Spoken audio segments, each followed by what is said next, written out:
Vous écoutez le balado Connecté. Un balado qui va démystifier les saines relations à l'ère des réseaux sociaux chez les 12 à 17 ans.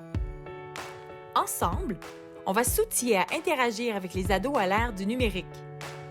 Ensemble, on va se connecter à la réalité des jeunes et des intervenants et intervenantes jeunesse.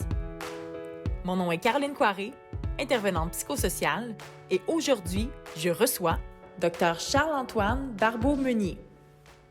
Merci Charles-Antoine d'avoir accepté l'entrevue du regroupement des maisons des jeunes du Québec. Vous venez nous parler du bien-être numérique. Merci. Merci Caroline pour l'invitation. Vraiment. Puis, en fait, j'aimerais parler avec toi, bien évidemment, de bien-être numérique, des comportements des jeunes sur Internet, avec tous les appareils et tout. Mais j'aimerais repartir un peu du début, de là où j'ai été référée vers toi, en fait. Il y a eu une subvention, en fait, en 2018 pour mettre des ateliers en lien avec l'autodéfense numérique chez les adolescents. Puis toi, tu as été dans les tout débuts complètement de ce projet-là. C'est ça? Oui, c'était avec la génératrice. Fait que, dans le fond, ce projet-là est né avec deux collègues, Jamila Saad, Michel Houd et moi-même. On collaborait plusieurs projets là, avec une organisation, IFMSA Québec, impliquée surtout dans l'équité en santé. Qu'on avait l'habitude de lancer des projets. Puis c'est Michel qui, avec son... On était tous en médecine, qui en pédiatrie remarquait qu'il y avait beaucoup de problèmes liés à l'utilisation des écrans, le bien-être chez les plus jeunes. OK. Puis pour ma part, c'est un sujet que je creusais déjà depuis plusieurs années.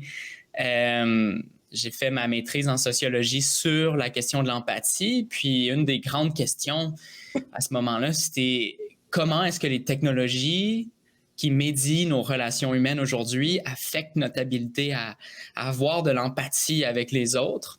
OK. Et puis, ensuite, j'ai poursuivi ça avec des questions sur comment ça affecte notre attention, notre disponibilité au monde. Puis, je faisais aussi un doctorat en neuroimagerie. Donc, je creusais beaucoup ces questions-là, des impacts sur le cerveau, le développement. Et puis, Jamila, pour sa part, a été 2 fois la présidente de l'organisation. Puis, elle avait vraiment une expertise de gestion de projet. Fait qu'on s'est lancé, on a dit on va faire des ateliers d'autodéfense numérique, puis on a bien bénéficié de ce financement-là. Puis qu'est-ce que ça veut dire pour toi de l'autodéfense numérique? Oui, mais c'est vraiment la notion un peu où c'est un environnement dont il y a nombreux bienfaits, là, l'environnement numérique, mais il y a potentiellement des méfaits. Et puis l'autodéfense, c'est un peu la compétence qu'on a de départager les deux, la compétence qu'on a aussi de trouver son équilibre, donc vraiment pour pouvoir tirer profit de l'environnement. Fait que ça demande d'avoir l'esprit critique. Là, pour nous, c'est le pilier de l'autodéfense numérique. C'est un peu connais-toi à toi-même, aie un esprit critique, une connaissance de l'environnement numérique. Puis de cette manière-là, tu pourras vraiment trouver ton équilibre à toi parce qu'il n'y a pas 2 personnes pour qui c'est la même relation. Donc, dans ce cas-là, je te dis pas comment te comporter, je t'explique les avantages, les désavantages. On travaille des comportements qui sont plus sains. Bien, on explique en fait des comportements, je présume, qui sont plus sains en lien avec le numérique, puis le jeune l'applique de la façon qu'il le souhaite dans sa vie. Est-ce que ça ressemble à ça? Ouais, c'est sensiblement ça. Je dirais que on offre le moins possible de comportements à suivre, là, de recommandations comme telles, parce que on veut vraiment que ce soit les ados eux-mêmes qui en viennent à ces conclusions-là. Ce qu'on va offrir dans ces ateliers-là, c'est un portrait, si on veut, puis surtout un espace de conversation, d'échange. Et puis, on va présenter des faits, des études, mais même ces études-là, on va les explorer davantage. On va déboulonner des mythes sur le numérique, puis ensuite, on va même déboulonner des études de manière à ce que du début à la fin, on puisse avoir un esprit critique, saisir le numérique dans ses nuances. Okay. Puis ça invite surtout, finalement, les participants à individualiser avec leur rapport au numérique, c'est-à-dire, il y en a pour qui certaines observations sur le numérique s'appliquent beaucoup, puis d'autres pour qui ça ne s'applique pas.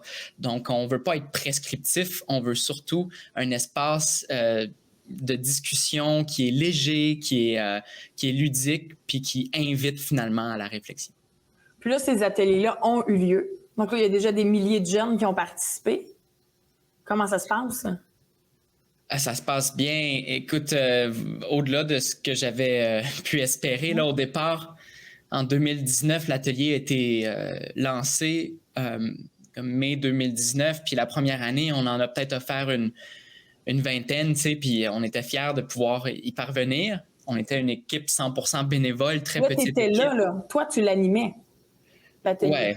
OK. Ouais. Au départ, c'était une toute petite équipe là, avec aussi, tu sais, il y avait nous trois, mais il y avait beaucoup, tu sais, quand j'ai mentionné Jamila, Michel, mais il y avait beaucoup d'étudiants aussi en médecine dans notre réseau qui sont joints un peu, là, qui ont mis la main à la pâte pour aller animer ces ateliers-là. Mais ce qu'on a vite réalisé, c'est que la demande était tellement forte. On ne pouvait pas répondre, surtout pas de manière bénévole au final, parce qu'on était tous étudiants à temps plein, étudiantes. Là, donc, au final, il y a eu la pandémie, ça c'est un autre chapitre. On a développé des ateliers en ligne finalement. On a ouvert un espace web pour accueillir la voix des jeunes avec les enjeux du numérique. Mais finalement, je dirais que c'est la Fondation Ciel qu'a lancé Alexandre Champagne là, qui nous a permis de passer à une autre étape, un autre niveau. Donc, en 2020, la Fondation Ciel, si on veut, comme héberge là, nos ateliers. C'est eux qui font la coordination avec les écoles, les milieux jeunesse. Et puis, de 20 ateliers là, la première année, maintenant, on en a 60, 70 par mois. Okay. Là, maintenant, c'est énorme. C'est une équipe, là. Voilà. OK. Puis, comment les jeunes recevaient ces ateliers-là? Parce qu'à la base, c'était pas eux qui les demandaient dans les écoles. C'est l'école qui dit, ben ça va être bon pour vous. On fait venir quelqu'un qui vous parle de ça. Essentiellement, oui. Ça a été un succès vraiment bouche à oreille, même dans la mesure où, au départ, on a approché quelques écoles, là, mais par la suite, le mot se passait qu'on avait cet atelier-là, puis on n'a pas eu à être très proactif, je dirais, à aller chercher des écoles parce que déjà, ça répondait à un besoin important. T'sais. Fait qu'on allait un peu naturellement vers nous, mais la question est importante, là, celle que tu poses. Comment est-ce que c'est reçu, ça, puis auprès des jeunes? Et ça a été vraiment une leçon un peu d'humilité aussi, c'est-à-dire qu'on a souvent tendance à penser qu'on va aller... si on veut que les jeunes ont une utilisation du numérique là, que certains vont juger catastrophique, il y en a qui ont écrit des articles que c'est en train de ruiner une génération, puis ainsi de suite, mais ce qu'on se rend compte, c'est que sont vraiment très allumés, là, généralement, sur la question, ils y ont pensé, puis le premier atelier, l'impression que ça m'avait laissé, c'est, mon Dieu, mais ils pourraient animer l'atelier, là. Il y a des sections ils peuvent déjà anticiper la suite. Ils ont déjà les réflexions qu'on souhaitait un peu semer. Donc, sont très allumés. Une autre observation,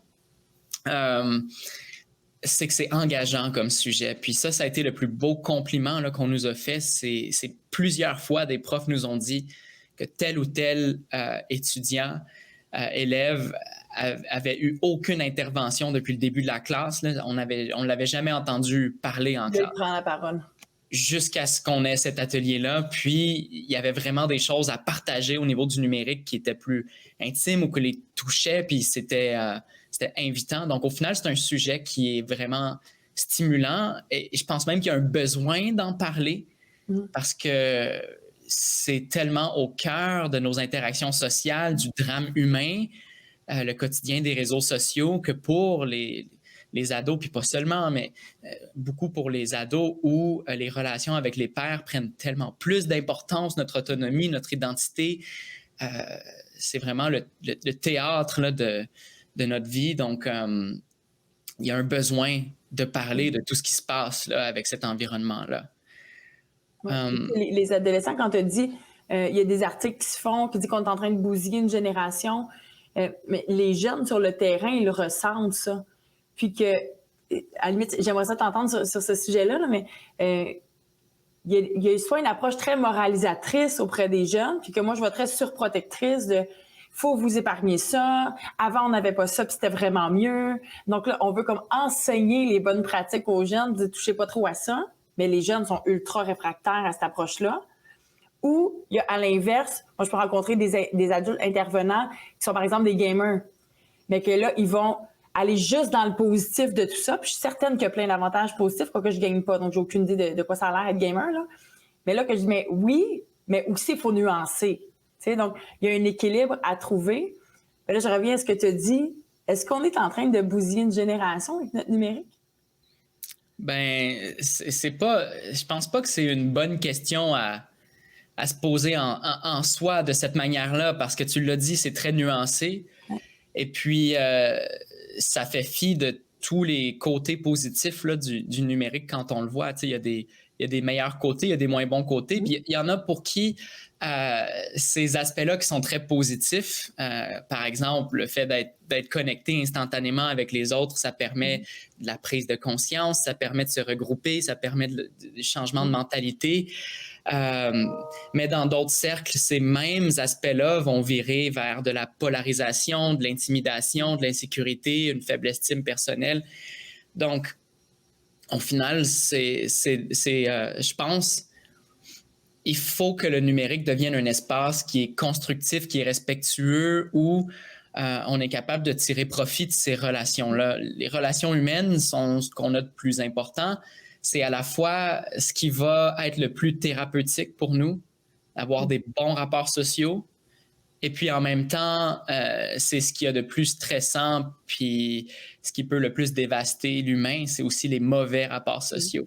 Donc, il faut qu'on crée un écosystème où c'est positif. Et à ce niveau-là, un des plus grands enjeux qu'on a avec, si on veut, la jeunesse ou les adolescents, puis le numérique, c'est précisément que c'est un espace vis-à-vis duquel on projette beaucoup de craintes et de peurs. On avait fait la même chose avec le téléphone. On disait que les gens avaient une voix phony au bout de la ligne, pas authentique, que ça allait ruiner finalement l'authenticité humaine. La télévision, ça a été la même chose. Donc, on a toujours on projette beaucoup de peur avec les nouveaux environnements, les changements du genre. Le numérique, par contre, il y a un empire là, quand même de compagnies très puissantes qui ont des intérêts pécuniaires qui ne vont pas dans la même direction que ceux de notre bien-être nécessairement, comme le PDG de Netflix là, qui a dit que notre principal compétiteur, c'est votre sommeil. Donc, évidemment, c'est pas sain. Mais donc, la question que tu poses, c'est beaucoup aussi comment est-ce qu'on approche cette question-là avec les ados, puisque tu as dit ça peut être moralisateur, c'est difficile d'aller les chercher, ça peut être réfractaire comme intervention. Donc, il faut comprendre certaines choses là, à la base. Je dirais que la première, c'est que c'est tellement un environnement qui peut être fragilisant, le numérique. Les jeunes qui se retrouvent sur des forums, sur des réseaux sociaux, il y a beaucoup de discours haineux, de polarisation, où on partage des choses souvent intimes, où on est jugé sur une place publique, où ce qu'on publie peut être là éternellement. C'est donc un environnement qui nous rend vulnérables à une certaine mesure. Puis, une des grandes observations qu'on a eues, c'est que notre approche, qui, je ne l'ai pas mentionné, mais c'est par et pour les jeunes. Okay. Donc, la mission de bien-être numérique, c'était d'abord d'offrir des ateliers qui sont faits par et pour des jeunes, donc conçus par des personnes qui, finalement, ont un grand overlap là, avec les adolescents en termes d'utilisation, de pratique, de culture numérique, mais que ce soit cette jeunesse-là elle-même qui présente. Et le lien de confiance, c'est le jour et la nuit. Et c'est quelque chose qui est ressorti la semaine dernière. On a eu un focus group et spontanément, ce qui ressort, c'est qu'on apprécie que ce soit des personnes jeunes qui donnent l'atelier parce qu'on se sent plus en confiance de s'ouvrir face à des choses qui nous vulnérabilisent quand on sait que c'est un interlocuteur qui partage notre culture, qui, lui ou elle-même, a ses propres enjeux avec le numérique qui souvent reflètent les nôtres. puis qu'on va être compris et surtout qu'on ne sera pas jugé. Et ça arrive fréquemment là, qu'à la fin d'un atelier, il y en a qui, quand on partage des ressources, comme tel jeune par exemple, qui ont toute une zone pour le numérique, que ce soit l'intimidation ou d'autres enjeux de bien-être, il y en a qui insistent vraiment, mais à quel point est-ce que c'est confidentiel? Et on craint, surtout dans un environnement où ce qui est partagé est public puis peut être utilisé contre nous, on veut vraiment que ce soit des personnes en qui on peut faire confiance. Donc, le par et pour les jeunes, pour nous, ça a été vraiment une des clés du succès. Puis nos animateurs, là, depuis le début, on a un peu balisé que ce soit pas plus de 30 ans. Pour pouvoir avoir cette connexion-là avec le public.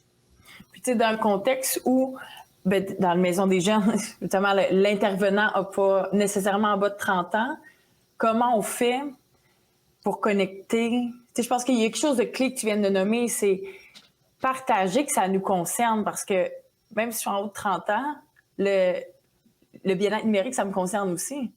Puis, même plus que ça, je rencontre plein de parents au quotidien puis qui viennent voir pour des difficultés en lien avec le jeune, mais c'est comme, avant, on va juste en parler de nous comme adultes, comment on gère le numérique, puis on a des enjeux, nous aussi, comme adultes, puis il ne faut pas faire semblant qu'on n'en a pas, là.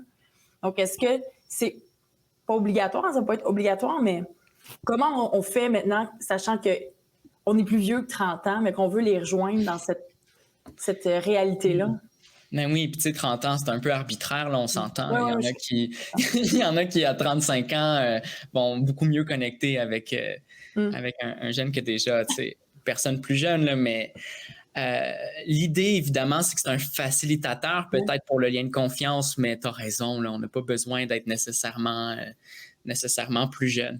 Donc, tu sais, la meilleure approche, encore là, par empathie, là, comprendre que souvent, le public ciblé a déjà un rapport un peu précaire là, ou fragile avec cet environnement-là numérique.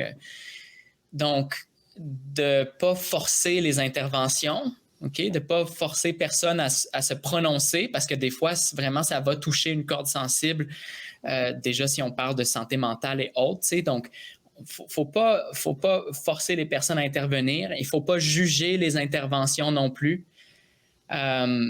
Parce qu'encore là, si je devais résumer en un terme, là, l'approche que ça prend, c'est l'humilité, puis la curiosité, parce qu'au final, le numérique, c'est un environnement qui change extrêmement vite.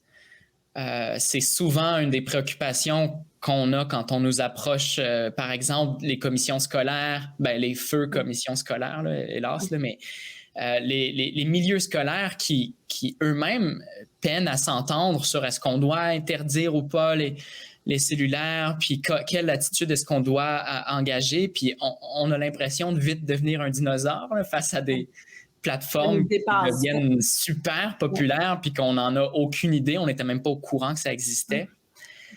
Donc, même la science, les études sur l'environnement numérique sont toujours un peu en arrière parce qu'on étudie des plateformes que nous, les plus vieux, on est familiers. On fait des études sur Facebook, mais qui est sur Facebook là, à 12-13 ans? On n'a pas d'études vraiment sur TikTok. Là, je veux dire, ça commence, mais on a... Donc, au final, c'est de rester humble et curieux parce que c'est un environnement on projette nos peurs, c'est très facile de juger. Et pourtant, ce n'est pas un environnement qu'on connaît si bien. Donc, je pense que l'expert de son utilisation, ça reste l'ado, ça reste le jeune, ça reste la personne qui utilise le numérique. C'est lui ou elle, l'experte. Donc, c'est d'écouter, de ne pas juger. Puis, la curiosité, au final, quand on se sent dans un espace sécuritaire, en confiance, puis on peut s'ouvrir, bien, évidemment qu'on a envie de s'ouvrir, on a envie d'en parler, là, ça passionne l'environnement numérique, que ce soit les réseaux sociaux, les jeux vidéo, des forums, c'est comme les personnes qui vont regarder des séries sur Netflix ou autres ont tout le temps envie de parler de ces séries-là, mais ça va être pareil pour l'environnement numérique. C'est un environnement qui qui est un peu tiraillant, qui est un peu passionnant. Puis tu as dit précaire comme mot. Tu as dit qu'ils peuvent avoir un rapport plus précaire. Il y en est quoi de la cyberdépendance dans tout ça? Oui, donc... Est-ce que les jeunes sont cyberdépendants? Est-ce qu'il faut trouver les jeunes qui sont cyberdépendants? Qu'est-ce que la science en dit? Oui, ben merci. Ça, c'est une bonne question, en fait, avec la fragilité, la précarité. Je pense que c'est bien qu'on en parle en ce moment parce que culturellement, c'est très fort comme terme cyberdépendance, puis on le promeut dans les médias, puis dans l'imaginaire populaire, c'est vraiment un enjeu important. Mais la réalité, c'est que la cyberdépendance, tu sais, comme concept, ça reste assez polémique parce que ça a été inspiré d'emblée de la dépendance aux substances. OK.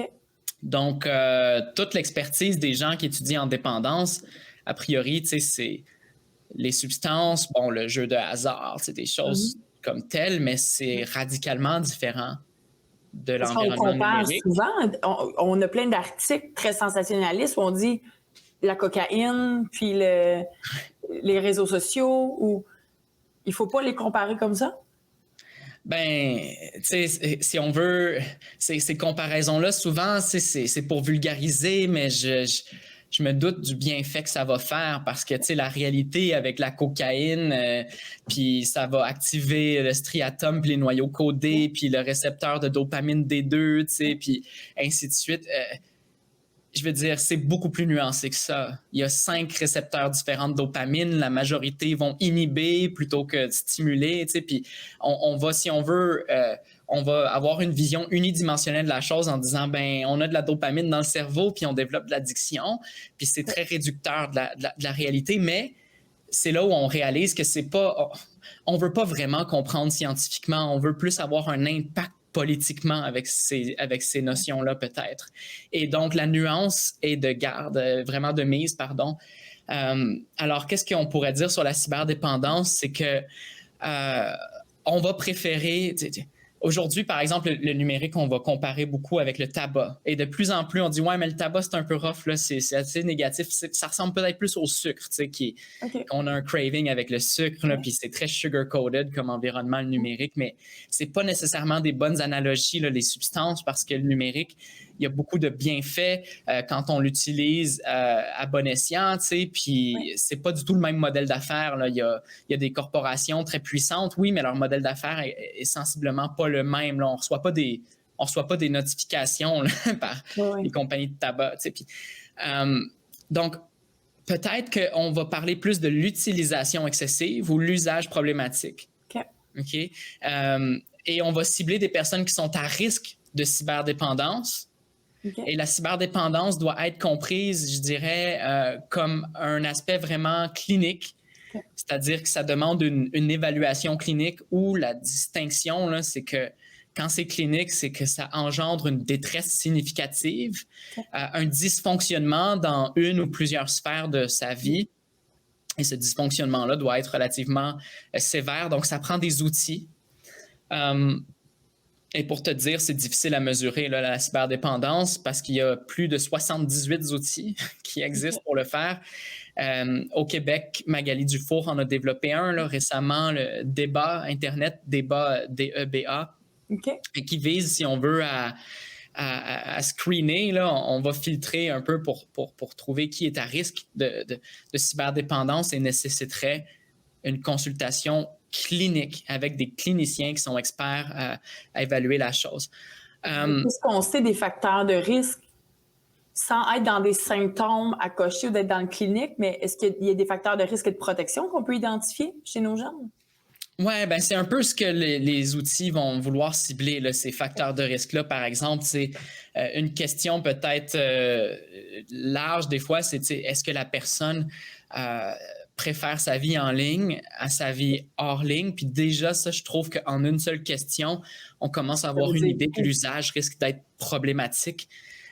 Mais les questions qu'on va cibler habituellement, qui encore sont relativement inspirées là, de la dépendance, c'est à quel point est-ce qu'on souhaite diminuer son utilisation et on n'y parvient pas? Est-ce que son utilisation va avoir des impacts négatifs dans sa vie, ses relations, son habileté à performer à l'école, au travail?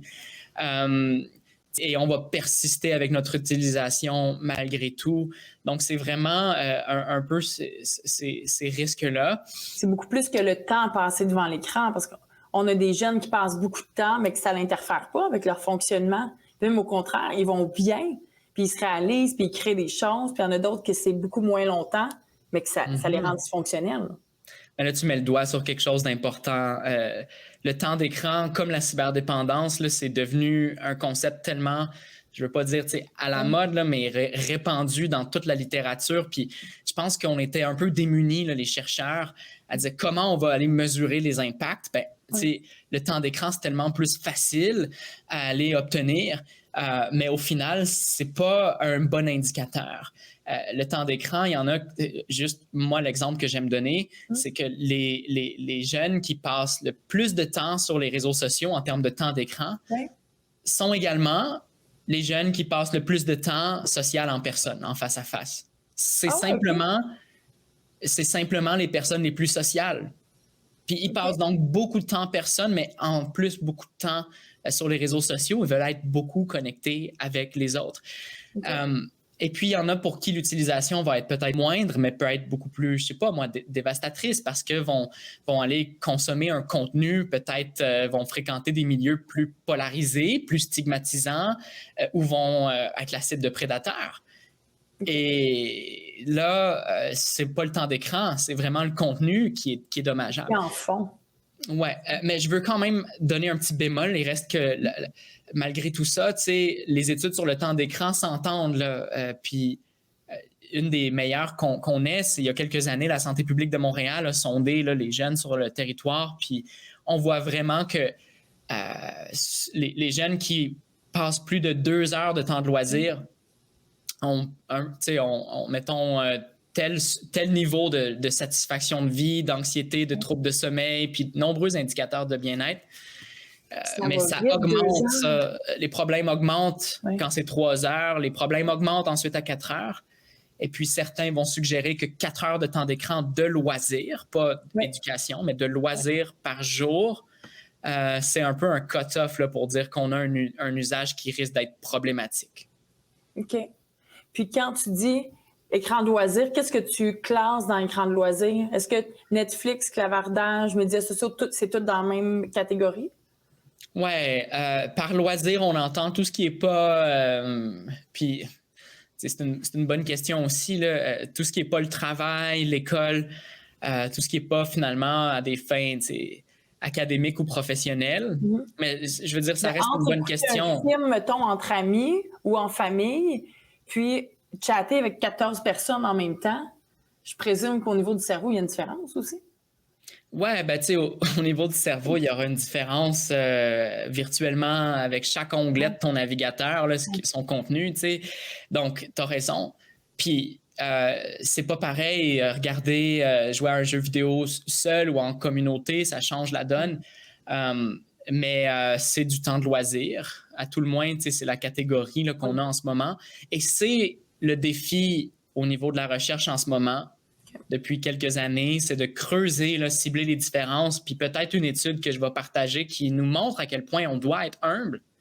C'est une étude de Véronique Bobot à Montréal et Greg West, où on étudie l'impact des jeux vidéo sur le cerveau et on se rend compte non seulement que les changements cérébraux sont différents selon le type de jeu vidéo auquel on joue, mais même selon la stratégie qu'on emploie pour jouer à un jeu. Donc, dans un jeu de tir à la première personne, on a mesuré des impacts différents sur le cerveau selon que la personne navigue en ayant mémorisé le terrain et en s'appuyant sur finalement des repères, là, sur une navigation spatiale, versus si la personne s'appuie plus sur les autres joueurs, un mode un peu action-réaction, puis on voit des changements opposés carrément dans le cerveau. Il y a ces changements qui vont être corrélés à une meilleure, si on veut, performance cognitive sur le long terme. Là, je fais allusion à à l'hippocampe, là, qui est entre autres responsable, oui, avec la navigation spatiale, mais la mémoire et aussi les émotions. Donc, c'est une aire du cerveau qui est peut-être une des plus importantes qu'on ait là, au long terme, qui va prédire notre risque même de développer de la démence ou de l'Alzheimer plus tard. Et puis, selon notre stratégie de jeu vidéo, ben, cette aire-là va augmenter de volume ou peut diminuer de volume. C'est ça. Alors, tout ça, c'est pour dire à quel point on doit être nuancé, là. Les impacts que ça a sur nous sont complètement différents selon même pas ce qu'on utilise, mais comment on l'utilise. Puis, dans ce cas-là, puis je suis tellement d'accord, il faut nuancer parce que je pense que la science est lue très rapidement. Puis, on peut vite ressortir des conclusions hâtives si on ne prend pas le temps de regarder vraiment ce qui a été mesuré, comment ça a été mesuré et pourquoi. Mais il en reste pas moins qu'on identifie beaucoup d'anxiété, dépression, troubles du sommeil, TDAH chez les jeunes qui vont consommer davantage d'écrans de loisirs. Donc, toi, qu'est-ce que tu en penses de cette part-là ou cette influence-là des réseaux sociaux ou du numérique sur les jeunes en lien avec la détresse? Oui, mais c'est la raison pour laquelle on s'est lancé à faire cet atelier d'autodéfense numérique. C'est parce que c'est réellement un problème dans la mesure où ça occupe un espace dans nos vies qui a été en augmentation fulgurante, puis on n'a eu aucune balise, aucune éducation, aucune prévention, presque à cet égard-là. Et puis, c'est comme un voilier là, dans la tempête. Puis, ça nous prend un minimum de prise de conscience, puis il faut l'utiliser finalement de manière consciencieuse. Donc, ce qu'on pense de tout ça, c'est que vraiment, ça demande, à mon avis, de la prévention. Notre approche, nous, c'est la réduction de méfaits. Donc, on prend pour acquis que c'est là pour rester, évidemment, puis c'est pas réaliste de cesser l'utilisation du numérique, évidemment. Donc, on veut éduquer et informer. On dit souvent aux jeunes, mais mettons, tu vis de l'intimidation en ligne, ferme tes réseaux. T'es tanné des conflits, vas-y donc plus. Ça marche pas? Non, ben effectivement, faut être pragmatique et comprendre que c'est là pour nombreuses raisons. Là, les réseaux sociaux, on peut pas juste le fermer parce qu'on est tanné. On a un apport qui est très fonctionnel, puis c'est la raison pour laquelle la plupart des gens vont dire on est cyberdépendant. C'est parce qu'intuitivement, comme société, on est dépendant de cet environnement-là pour fonctionner, pour s'organiser. Évidemment, la pandémie, je pense encore un peu d'être humble face à ça. Ça nous a montré à quel point, si on n'avait pas eu cet environnement-là, on aurait été encore plus esseulés par les circonstances.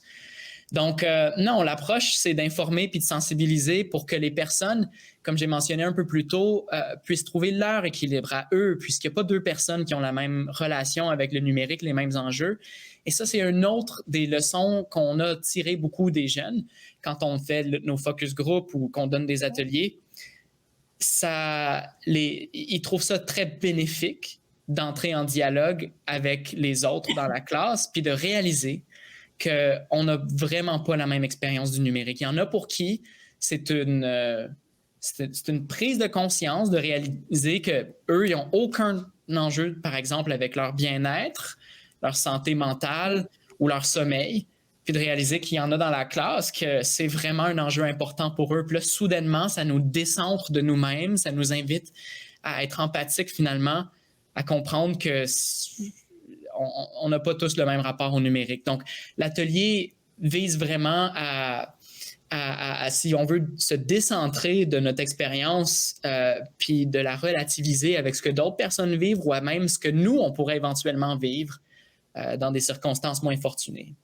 Puis dans un contexte de maison des jeunes où on crée des ateliers, on met en place des cercles de discussion, est-ce que tu as des recommandations pour que ça se passe au mieux? Parce que je pense que des fois, ça se passe très bien, puis des fois, on dit les jeunes sont réfractaires, ça leur tente pas, participent, mais sont à moitié sur leur téléphone en même temps. Donc, as-tu des recommandations pour animer des ateliers dans n'importe quel milieu, pas juste en scolaire, pour que les jeunes participent, qui ont envie de s'engager? Oui, bien, tu sais, si on veut la formule qu'on a employée, je pense que ça rejoint ce souci-là. C'est d'abord d'avoir une approche qui est un peu légère, ludique, Parce que je pense que l'humour, c'est une bonne manière déjà d'inviter les gens à aborder un sujet on est habitué de le voir traité de manière sérieuse. C'est un enjeu pour son bien-être, c'est un problème de société. Les jeunes ont l'habitude de se sentir jugés par les autres générations, c'est-à-dire la génération gadget, la génération numérique, les digital natives, ils savent tout. Puis c'est une génération hyper connectée. Puis on a un peu tous ces stéréotypes-là qui accompagnent leur utilisation du numérique et qui vient masquer les subtilités, que c'est pas un environnement nécessairement noir ou blanc ou rose.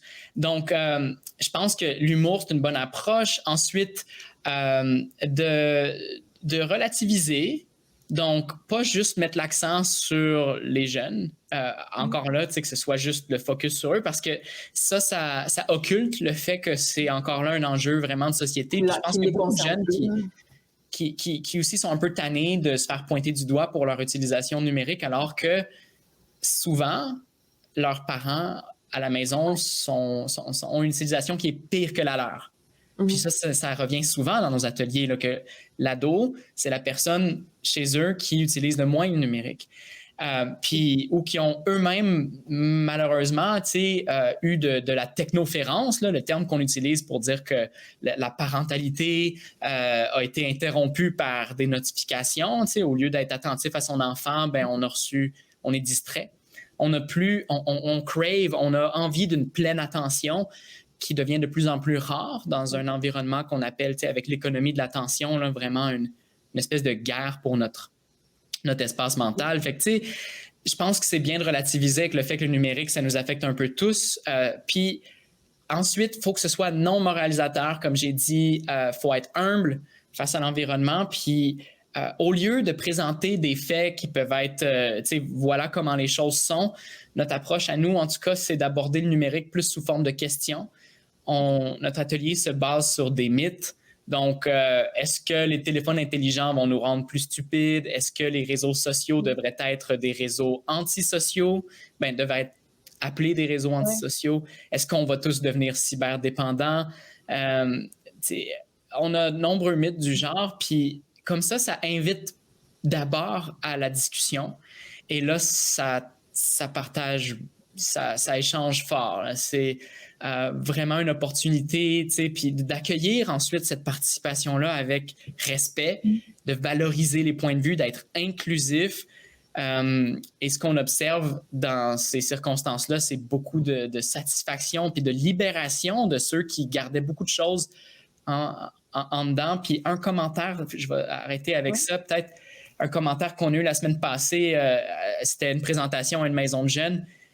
On nous a dit, on était à veille d'arrêter nos conférences, nos présentations, parce que ça ne marchait pas, les jeunes, ils ne voulaient pas participer, ils n'étaient pas attentifs. Puis la vôtre, vraiment, ça a participé comme ça n'avait jamais participé, ça a vraiment marché, ça nous a donné espoir. Puis une des choses qu'on a apprécié le plus, c'est que vous n'ayez pas exigé à personne d'intervenir, vous n'avez pas mis de pression aux jeunes de participer, parce que c'est ce qui ressort, c'est que ça peut être un sujet intimidant, ça peut être un sujet même gênant dans la manière où beaucoup vivent des enjeux très personnels avec le numérique et n'ont pas envie de s'exposer. Fait que d'être accueillant, mais de ne pas forcer la donne non plus. Puis tu dis que tu ouvres une discussion, les jeunes participent, mais au final, comment on clôture ça? Parce qu'il y a des sujets chauds, lourds qui peuvent être abordés. Comment on wrap-up une activité comme ça? Ça, je pense que c'est libre un peu à chacun de trouver son grain de sel. Le nôtre, je pense que j'ai toujours été vraiment prompt à l'empowerment, à un message où vraiment on peut en capacité ou véhiculer un message d'optimisme, que la balle est dans leur camp, l'avenir est entre leurs mains. Il y a une réception très positive. Là, malheureusement, on en parle moins aujourd'hui des changements climatiques.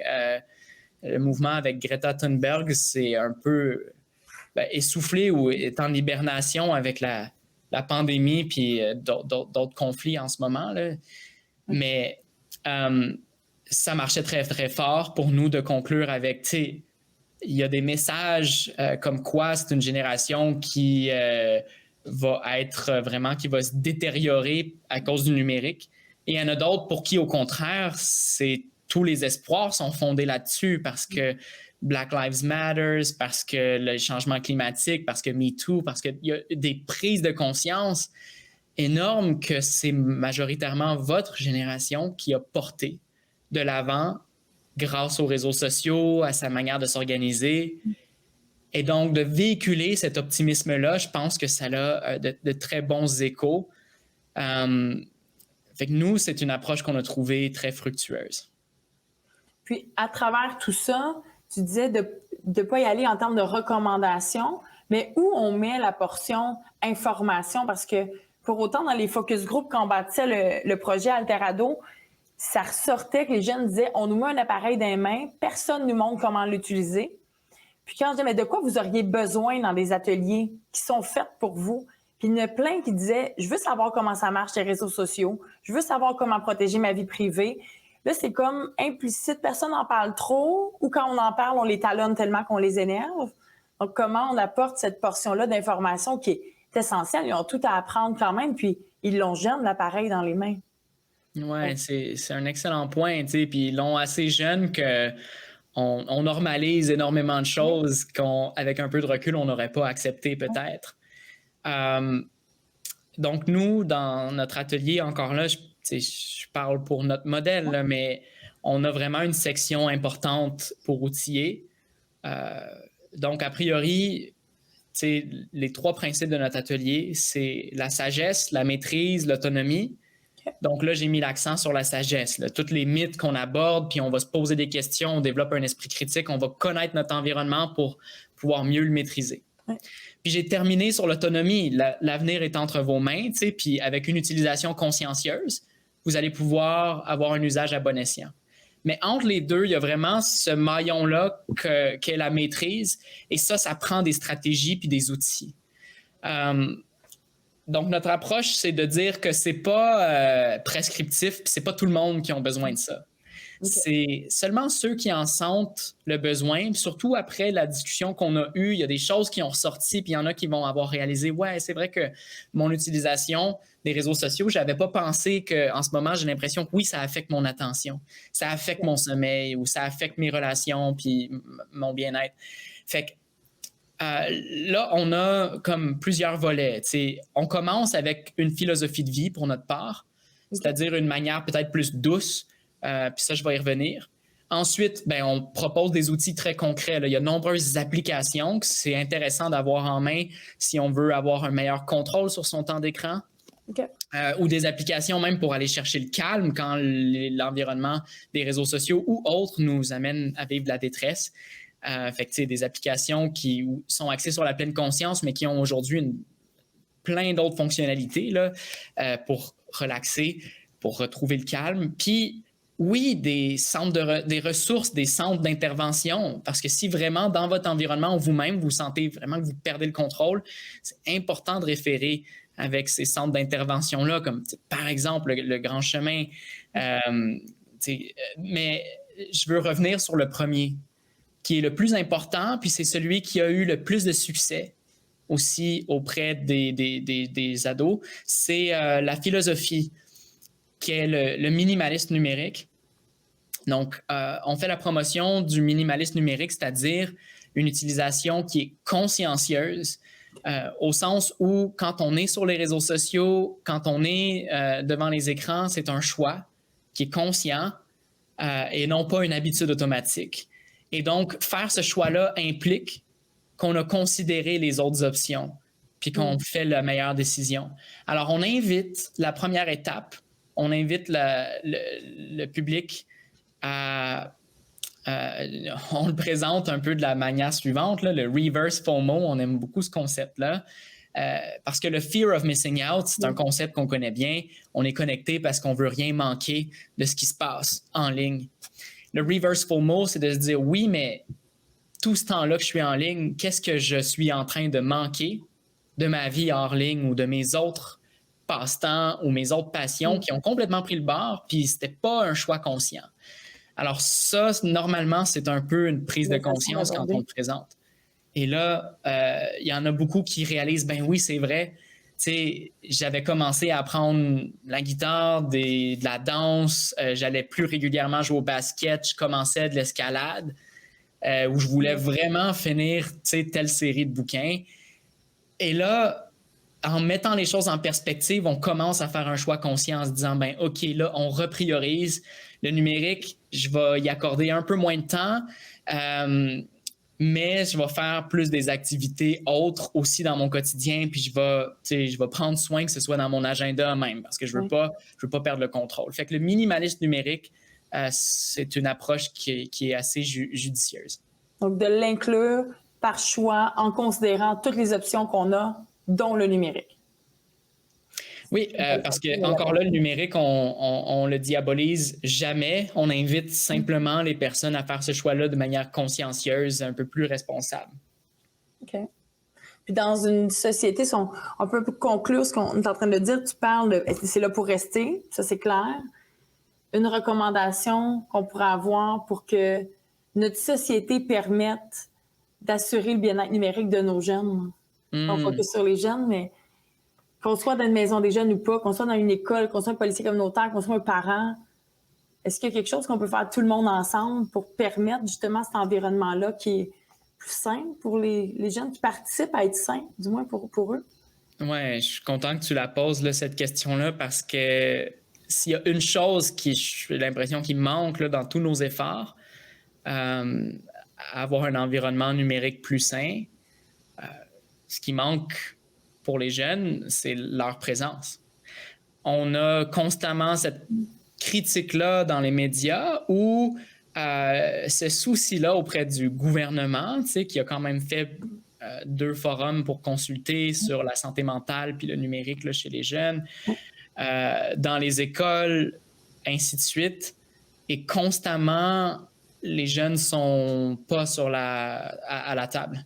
Ils ne sont pas nécessairement consultés à ce niveau-là. Il y en a quand même, tu sais, toi, tu l'as fait.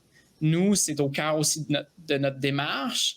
Et c'est une approche qui devrait gagner là, en proportion parce qu'on infantilise autrement les jeunes. Puis c'est comme si on voulait concevoir tout un environnement, un écosystème où l'acteur central de cet écosystème-là, il ne fait pas partie des démarches.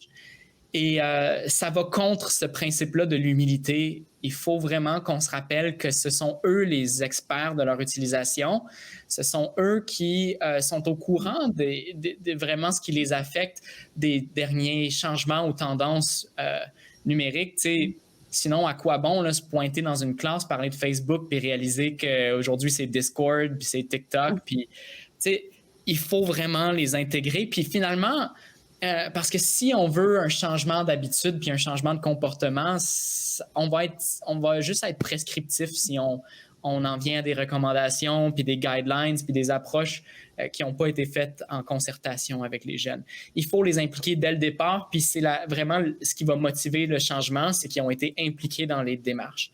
Fait que dans les familles, il faut être curieux, s'intéresser à l'utilisation que font les jeunes avec les écrans, puis ça va développer un lien de confiance au lieu d'avoir tout le temps chez les jeunes cette méfiance-là que notre utilisation du numérique est toujours suspecte, que c'est toujours risqué, que c'est juste un environnement où on s'expose à des prédateurs puis à des comportements impulsifs. Puis, donc, il faut briser ce mur-là, si on veut, puis il faut développer une relation de confiance, puis d'empathie, puis d'inclusion avec les jeunes, puis le numérique. Puis je pense que ça l'enlève un gros poids sur les épaules aussi, parce que je suis certaine que pour autant, c'est l'intention derrière les comportements moralisateurs est bonne. On veut prendre soin, on veut les protéger mais l'impact est pas ce qu'on souhaite. Hein. Donc pour autant, on brise le lien, il y a de la fermeture. Donc, d'y aller dans cette optique-là que tu proposes, d'ouvrir des discussions, d'accompagner, de s'intéresser, puis d'être humble, je trouve que ça l'enlève tellement un poids. De peu importe qu'on connaisse ça ou pas, qu'on trouve ça bon ou pas, on peut juste être en relation avec des jeunes, puis s'intéresser, puis voir ensemble comment les éveiller à tout ce milieu-là, puis qu'eux nous éveillent parce qu'ils ont tellement à nous apprendre. suis tellement d'accord. Ils nous dépassent de loin en termes de numérique. Donc, c'était vraiment intéressant. Merci beaucoup de ton temps. Si les jeunes, les intervenants ont envie d'aller chercher l'information, tu parlais de bien-être numérique, la Fondation Ciel, c'est 2 sites Internet qui sont là, qui sont encore disponibles, sur lesquels il y a des blogs d'ailleurs qui sont super intéressants.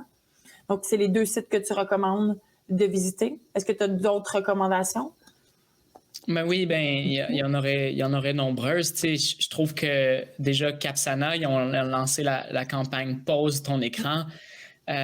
Puis c'est vraiment clé en main, là. Il y a une section intervenants pour les parents aussi. Là, il y a toutes sortes de trucs, d'astuces, de conseils.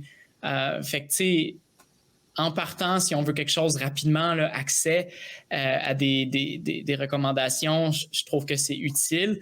Nous, ce qu'on fait, c'est du travail de terrain. C'est en expansion quand même rapide. On est en train de développer davantage une approche parent, une approche enseignant, une approche même pré-ado. Donc, on collabore avec plusieurs chercheurs dans le domaine, intervenants et ainsi de suite.